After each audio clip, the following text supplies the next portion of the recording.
ರಾಜ್ಯದ ಹವಾಮಾನ ವರದಿ ಇಂತಿದೆ. ರಾಜ್ಯದ ಕರಾವಳಿ ಹಾಗೂ ದಕ್ಷಿಣ ಒಳನಾಡಿನಲ್ಲಿ ನೈಋತ್ಯ ಮುಂಗಾರು ಸಾಮಾನ್ಯವಾಗಿದ್ದರೆ ಉತ್ತರ ಒಳನಾಡಿನಲ್ಲಿ ದುರ್ಬಲ. ಕರಾವಳಿ ಭಾಗದ ಹಲವೆಡೆ, ದಕ್ಷಿಣ ಒಳನಾಡಿನ ಕೆಲವೆಡೆ ಹಾಗೂ ಉತ್ತರ ಒಳನಾಡಿನಲ್ಲಿ ಚದುರಿದಂತೆ ಮಳೆಯಾಗಿದೆ.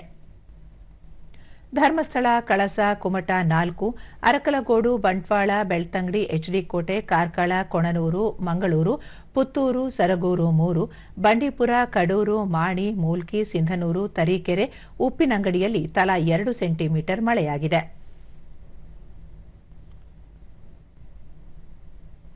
ಮುನ್ಸೂಚನೆಯಂತೆ ರಾಜ್ಯಾದ್ಯಂತ ಮುಂದಿನ 7 ದಿನಗಳ ಕಾಲ ಹಲವು ಪ್ರದೇಶಗಳಲ್ಲಿ ಹಗುರದಿಂದ ಕೂಡಿದ ಸಾಧಾರಣ ಮಳೆಯಾಗುವ ಸಾಧ್ಯತೆ. ಕರಾವಳಿಯುದ್ದಕ್ಕೂ ಗಂಟೆಗೆ 35 ರಿಂದ 55 ಕಿಲೋಮೀಟರ್ ವೇಗದಲ್ಲಿ ಗಾಳಿ ಬೀಸಲಿದ್ದು ಮೀನುಗಾರರು ಸಮುದ್ರಕ್ಕೆ ಇಳಿಯದಂತೆ ಮುನ್ನೆಚ್ಚರಿಕೆ ನೀಡಲಾಗಿದೆ.